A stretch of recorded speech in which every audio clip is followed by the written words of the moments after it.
Welcome back to the Table Network Podcast, episode 3, rockin' and rollin'. I am Kenzie. I have Zach and Chris beside me. You guys want to say hi?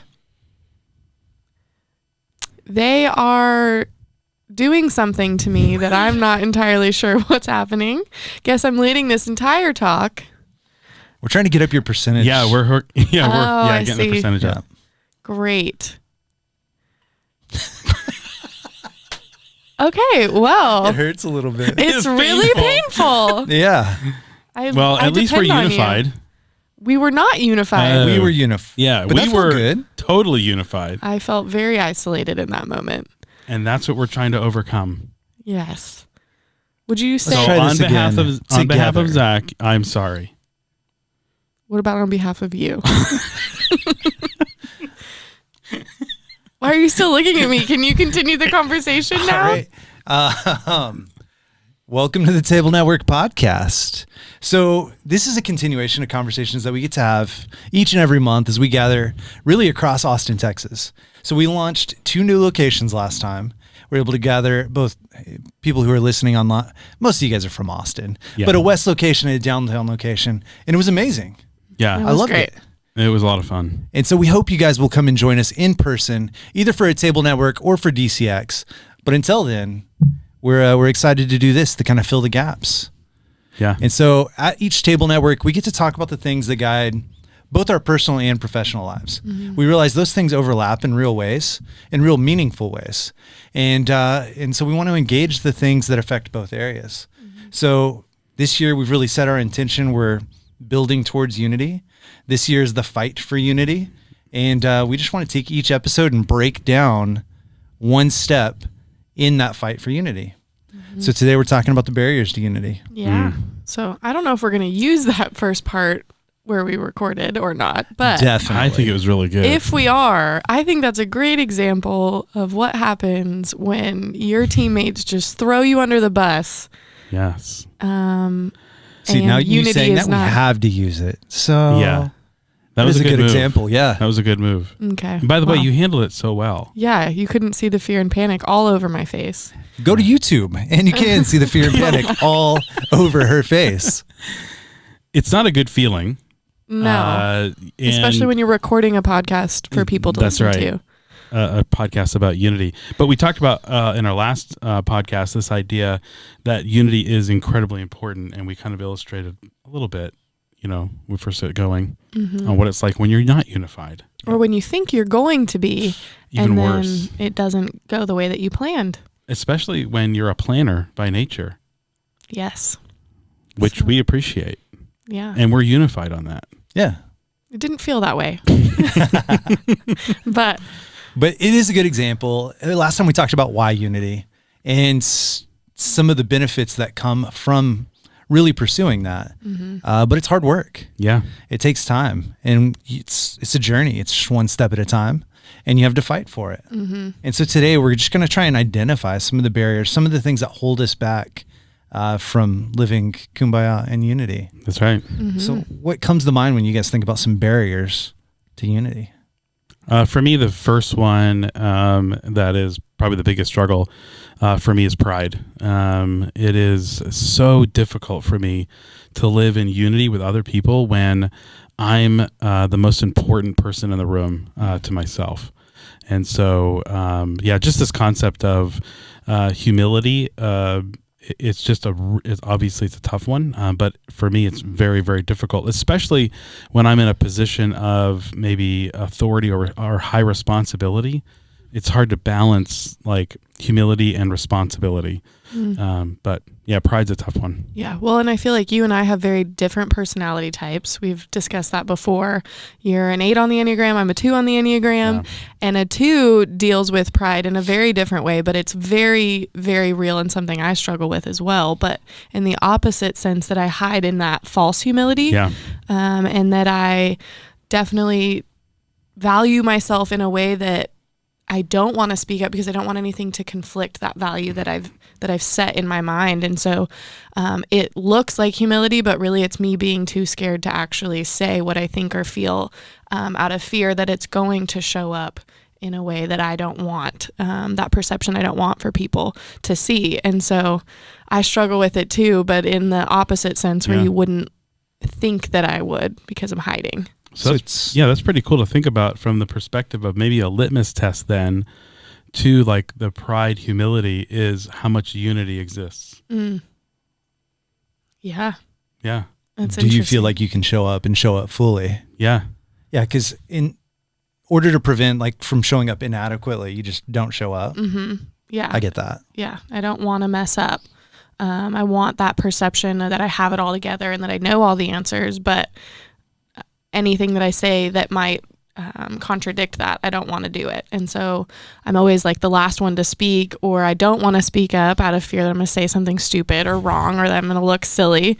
And so I will definitely be more in the background out of comfort. But learning that doesn't always serve things well either, and doesn't unify us, because then if I'm not sharing, then we don't know what I'm actually thinking or feeling, and that's not good either. Yeah, we need Kenzie to show up. You make our organization better. Yeah. But at the same time, we're all pack creatures, right? Yeah. We don't want to stick out too far or be isolated. Like, we're made for community. And so I think a part of my desire to fit in community is I want to look like I have it going on, or I know what I'm doing. I want to look competent. I want to share my achievements, which kind of reinforces that idea of pride. And then if I'm not careful to hold that intention, it can kind of take over, where I enter into a meeting or a social setting thinking I've already got the right idea, and I stop looking for other ideas. Or I think it prevents me from doing the hard work of bringing others along in the journey or empowering others to share their idea. That's right. And the next thing I know, I'm like doing it all by myself, and I'm miserable. Yeah. And it stinks. Yeah, I think the pride component isn't just like this ego.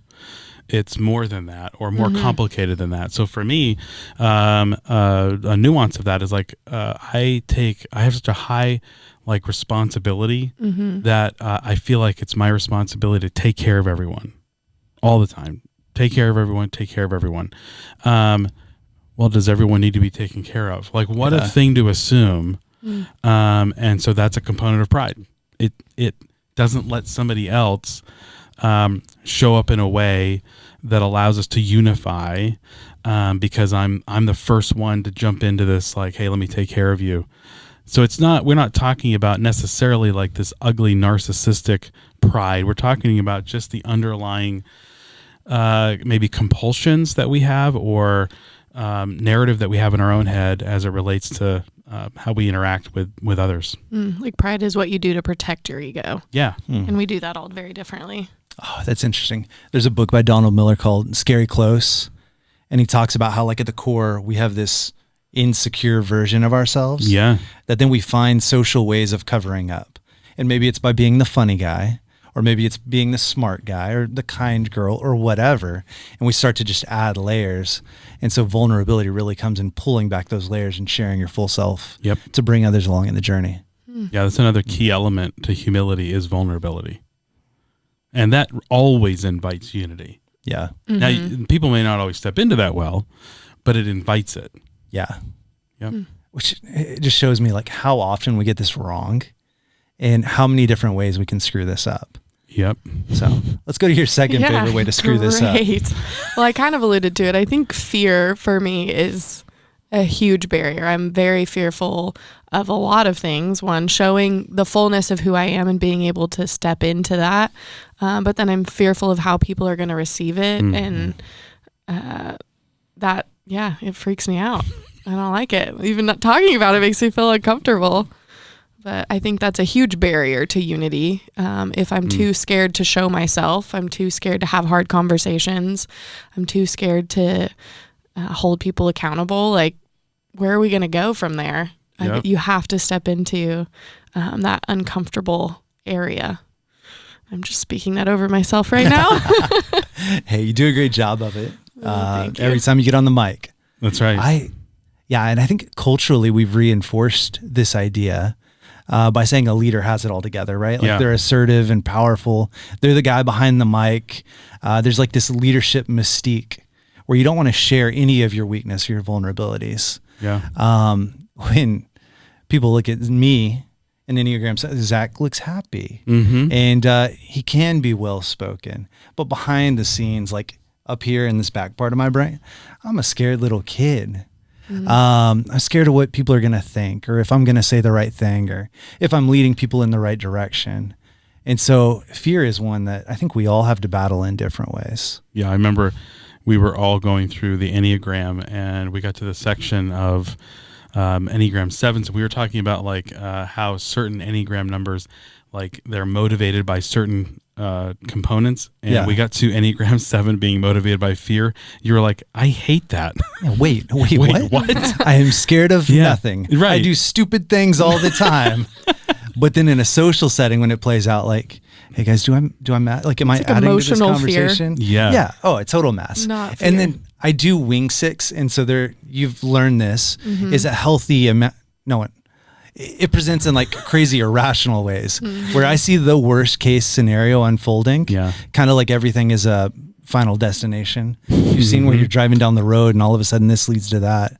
Yeah. I'm always thinking in those terms. Well, and I think too, fear rarely is truth. Like, it's just these imaginary scenarios that we're making up, and it very rarely comes true. And it's these narratives we tell ourselves, those lies. And I've never really thought of myself as a creative or imaginative person. But when we had Harris III as one of our speakers at DCX a couple years ago, he was talking about how really like fear and anxiety is just like a misuse of our imagination. Yeah. And that blew my mind. I was like, oh, I am creative in just all of the ways that this could go wrong, or the ways that people will view me, that they probably don't think about me that much, really, or it's not ever going to happen. And so how do we steward that towards positivity instead of those fearful things? How do we use that imagination differently? Yeah, that's good. And then how do we leverage fear for unity? So yes, it can be a barrier, but if we leverage fear in a healthy way and are not completely like overcome by fear, but we then put fear in its proper place, that it can be leveraged for unity. Yeah. So I'm fearful of being alone, like emotionally alone. Well, then I can leverage that to work towards unity. Like, I don't ever want to be alone again. And so I have to be brave as it relates for me on vulnerability, like true vulnerability. Yeah. I can talk all day long, a good talk, but there's that moment where I'm sharing that I have to like, it's beyond just sharing. And in fact, I know I'm there when I'm gripped by fear. But I've just learned for myself, if I give into that, I forego or forfeit unity. Yeah. Yeah. Yeah. I think it's an important reminder, because fear can lead us to empathy, right? If I realize that I'm fearful and you're fearful, like just like everyone else, then I can start to speak to that. Like, it can be a connector. So when you get on stage, people automatically assume that you're this person or of this level of accomplishment. But when you share your fears and your vulnerabilities, people are able to connect to your message. Yep. It builds relational trust, and then you're able to go somewhere with them. Absolutely. I also think about, you talked about fear shelter in a video that you've shot, where like fear begets fear. A lot of times we get scared and we retreat in isolation. And the only voices that we have speaking into us are our own voices of fear. Yeah. It's why we need community and we need unity. Yeah. I actually need you guys to speak into my fear. It makes me better. That's right. And through that is incredible unity. Like, the outcome of that is always like a tighter bond. Yeah. But man, scary as hell to go through it. Right. Yeah. Yeah. So if fear begets fear, then community begets unity. Oh, right. I don't know. Wow. I got to look up beget. Like, is that even, I'm just, whatever. I believe King That James sounded used right. beget. Yeah. Sounds cool. Yeah. Hopefully it works. So now let's jump into this idea of authority. Yeah. And how authority can be a barrier to unity. A lot of times people see somebody on stage and they're like, I'll be there someday, or that guy's got it all figured out.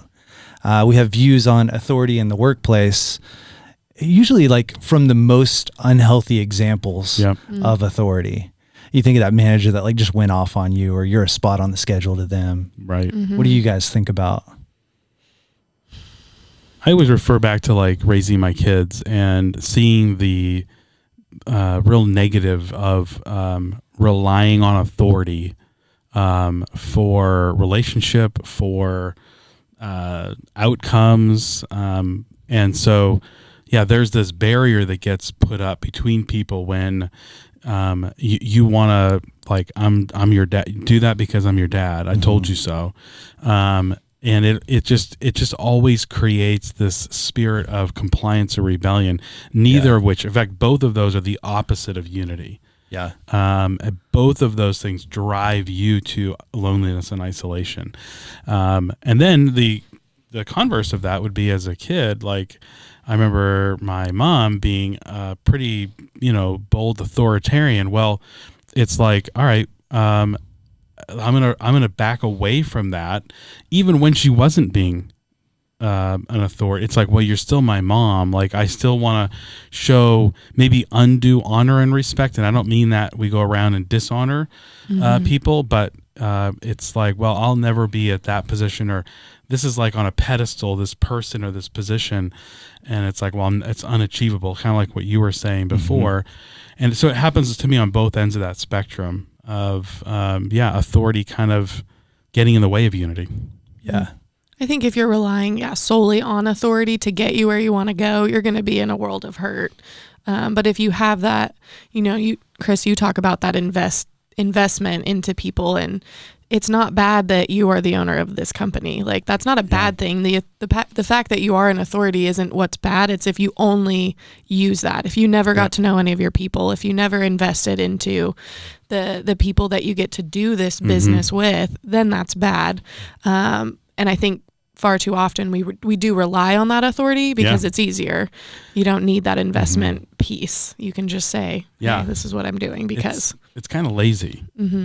I mean, as a dad, I'm thinking, like, even as a dad or a business owner, it's like, well, it's just easier, honestly. Yeah. But like, as an employee, like, I do find comfort in that you are an authority figure, but it's because you don't rely on that. Yeah. And so it's getting in the way when that's the only thing you're utilizing in this fight for unity.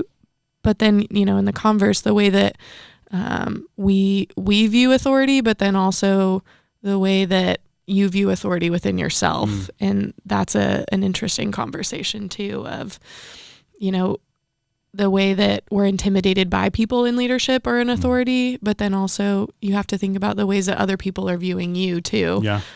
Even if you're not the head of an organization or in leadership, we all have those things that people will look at us and, well, I'm not that, or they're better at this, or in the ways that it can divide us in that way too. Yep. Yeah. I've always heard that title is the lowest form of authority or influence. And so when I'm thinking about you as a great example, owner gives you credibility, but really your authority in my life was earned through relationship over time. Like, it's really established in trust. Yeah. And so how do you guys know that people have a general distrust in authority? Yeah. Because honestly, we've seen a lot of authority and culture let us down. Totally. Whether politics or pastor or whatever. Exactly. So how do you guys overcome that to establish trust with your people? We talk about it in the concept of when we do leadership development. We talk about it through the lens of the best way to overcome that, to me, is recognizing the power that you have in authority. And so if you recognize that power, then it's giving away that power so that the people under you, you're doing that so that you get to release their greatness. So you're trading your power for their greatness. That, to me, is a phenomenal way of unifying despite authority. Yeah. Yeah. That power, responsibility, whatever you've been given, really is for the greatness of others. That's right. Trade it's it away. To be given away. Well, I think authority is oftentimes misused and is manipulative. And so it's, what are you actually trying to lead them to or get them to understand? If it's just to get things done, or if it's just to have your agenda be moved further, that's manipulative. That's a bad use of authority. But if you're trying to get people to understand how this can actually benefit them, their role, their life, whatever that is, you're just going to wield that so much differently. Yep. Like you were saying, you got to give your power away and allow them to figure out how best to do it. Yeah, this is good. As the dad of a 3-year-old, I'm thinking through this, right? Like, how do I give him clear structure and direction, but rooted in like heavy nurture, where like I'm walking with him through the process to raise him up? Because I know like authority to me was a bad word. Right. And this might surprise you guys, but like to the outside world, I was a really good kid, like teacher's pet and super compliant. Yeah. But it was surprising. That is very surprising. Artificial compliance. Like I wasn't bought in at all, and we weren't on the same page going to the same place together. Right. Now, then once I got out of the house, that's when I kind of let loose, and I was like going to buck the system, and kind of took on this new punk rock mindset. And that's who we've come to know and love. That's Yes. yeah.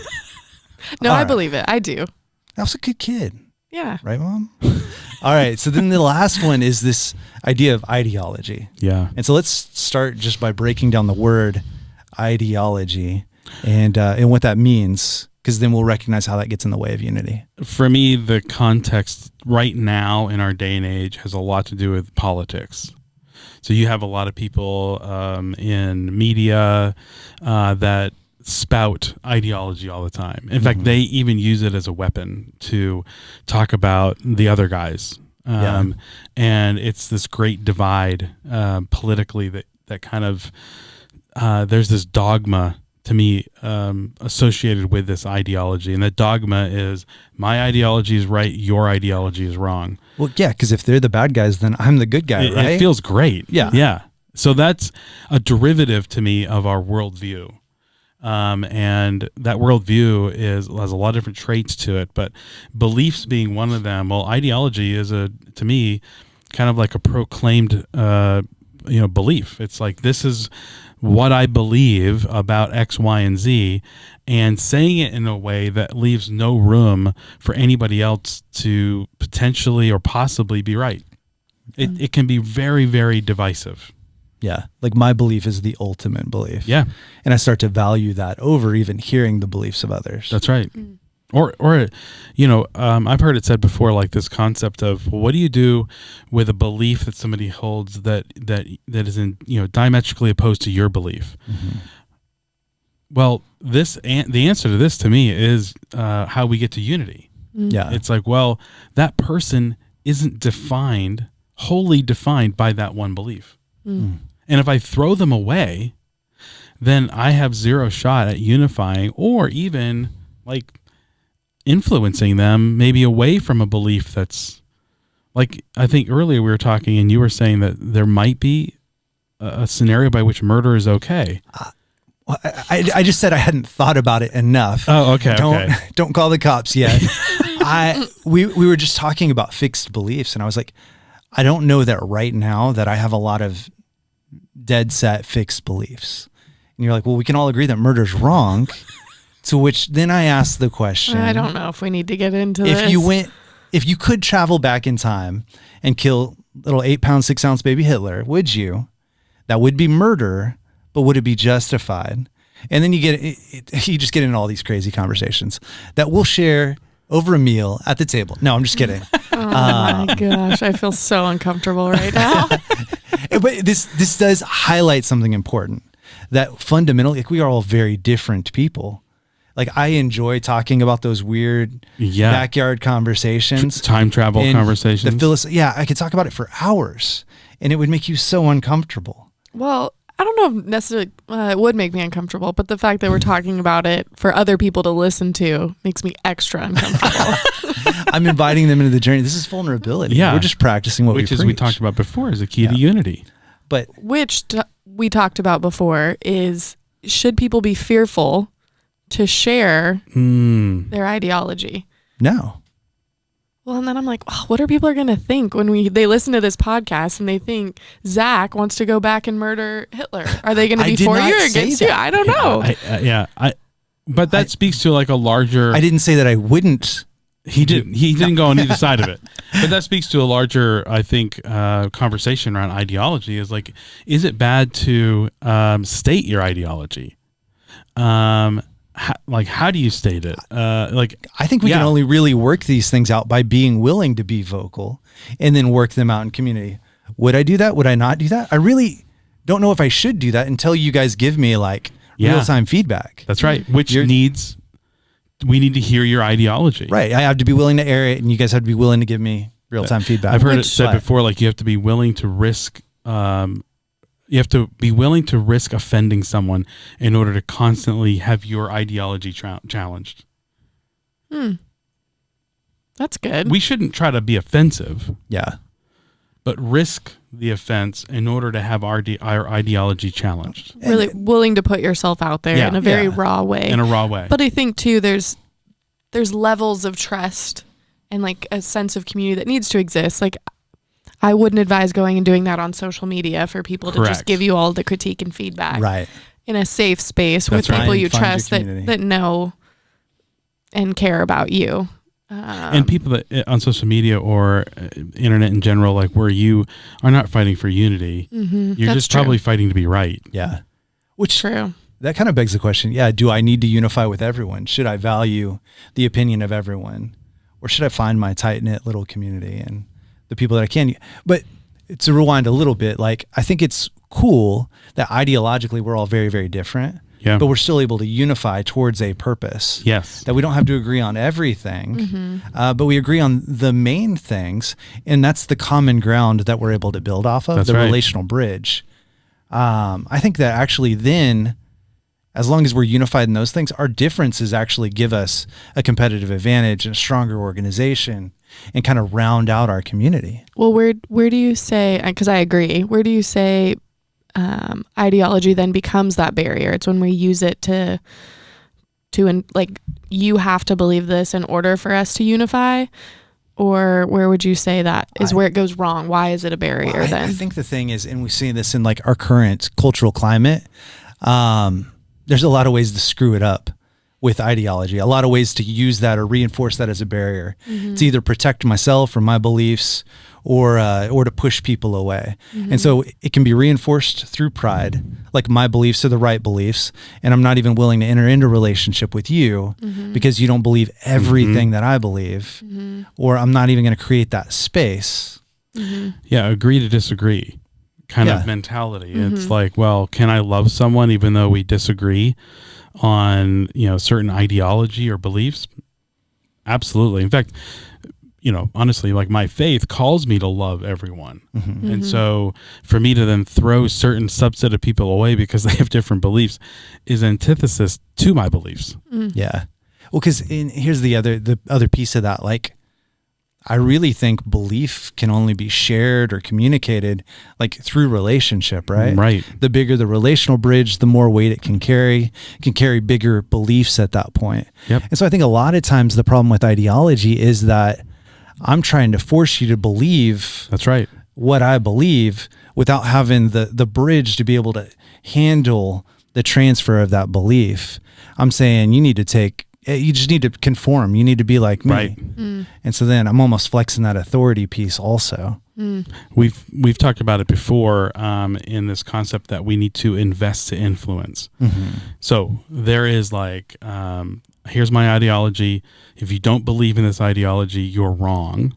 And then there's this, well, I really want to invest in this human being through empathy in a way that maybe I can start to maybe shift or speak into their worldview, which then might affect their ideology.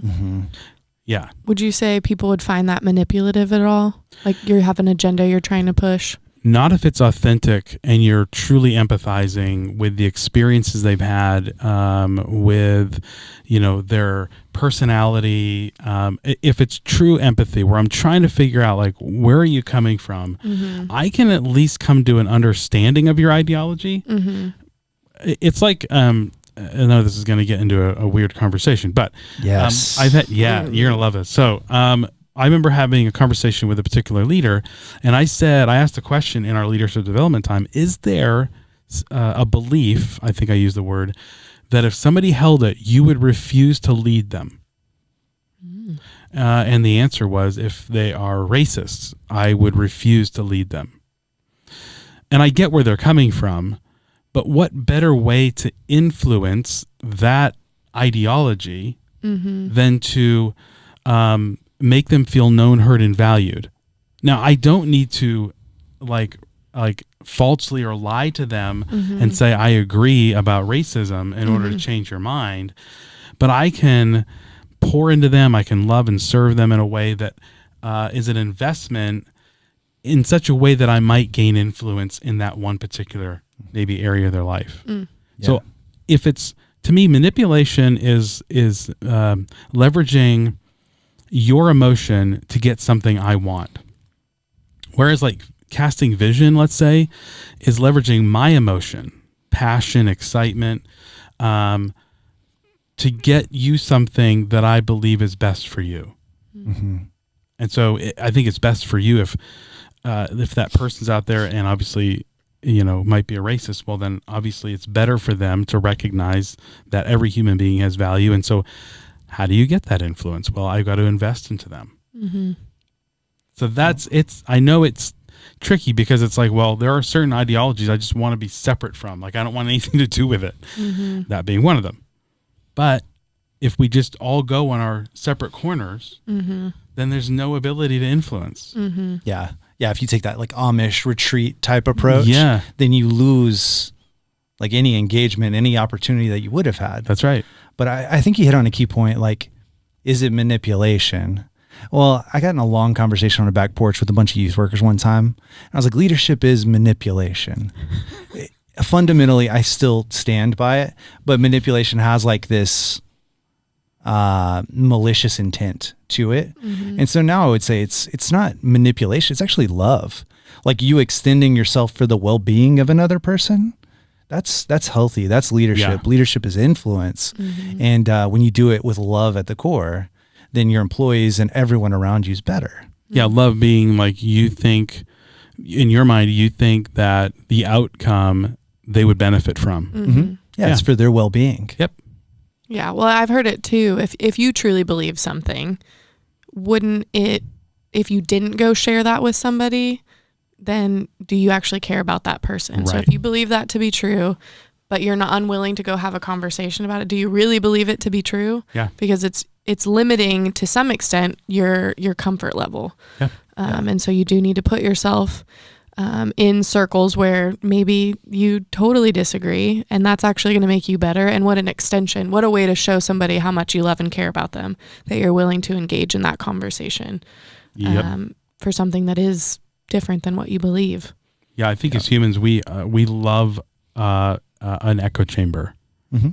Like, it's just easier. If I just get with a group of people who all believe the same thing I believe, man, that feels great. Yeah. But I think what we're saying is that true unity has to come through the opposite of an echo chamber. Like, you need to be constantly forming and reforming your ideology. Like, break it all down, build it back up. Break it down, build it back up. Mm-hmm. And not in a way just to challenge for challenge sake, but like, I want to grow. I don't want my same beliefs that I had 10 years ago, 10 years from now. Yeah. Like, I want to grow and learn. And the only way to do that is to have the bravery to put it out there. Yeah. Mm. Yeah. How do you know it's good if it's never been tested? Yeah. And so take it out and test it. I don't know if I universally apply that. I was thinking about that as I formed the, but I think it's good. yeah, I think it's mostly good, and you can do it in a healthy, wise way. Yeah. So Yeah. yeah.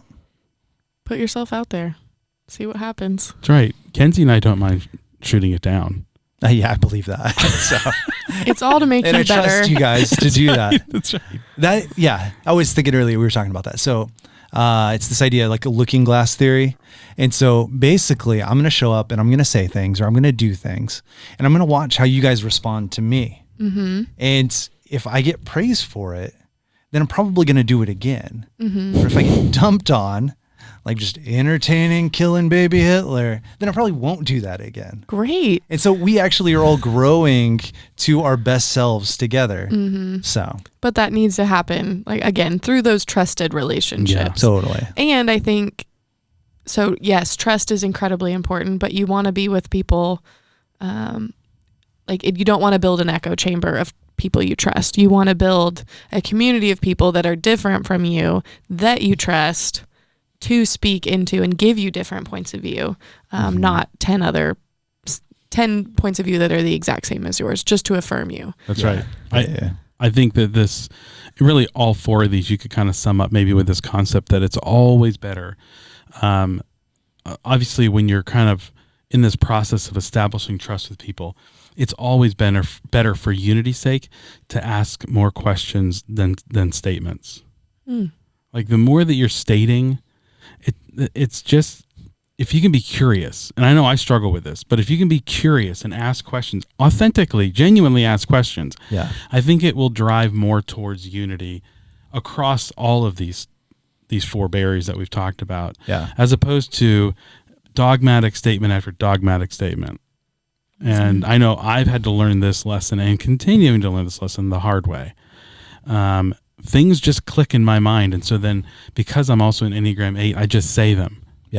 And so it sets me up for a lot of failure as it relates to unity, because immediately, out of in a split second, I've offended, or and not even offended, like real negative. I've put people off. Whereas I could be inviting them in. I think one of the best case scenarios for that is like, they come to you, and instead of asking a question, you give them a quick answer. Well, you're teaching them to come to you for the answer. That's right. And so you're actually limiting multiplication, duplication. I know this other wise teacher that traveled all over and asked a lot more questions than he gave answers. That's right. And what that does is it actually teaches them to start thinking like you. To ask the right questions and to figure it out for themselves. And so then you're all unified in how you even think about solving problems, and then how you pursue purpose. It's good. I love it. I have nothing else to say. That was like a mic drop. But if we did, other people would be upset with us. That's true. Sorry, guys. Well, cool. Hey, so we're going to keep pressing this idea. We're actually going to unpack each of these kind of one by one. A book to check out if you're into this thing is 5 Dysfunctions of a Team by Pat Lencioni. Shameless plug. He's going to be at DCX in the fall. So read this book, and we'd love to hear your experience. It's told through the lens of story, and then there's some really, really practical information. But we're going to look at trust and humility as the solution for some of these barriers to pride. Not pride. Unity. Pride being one of those barriers. It was all in there, just good job, set a different order.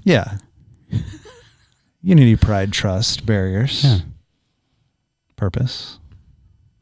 All right. So thank you guys for tuning in and listening to the Table Network podcast. We want to invite you guys into this journey and would love to hear your feedback. And so reach out to us at any point. And of course, if you could, it would really, really help us if you would like, comment, and subscribe.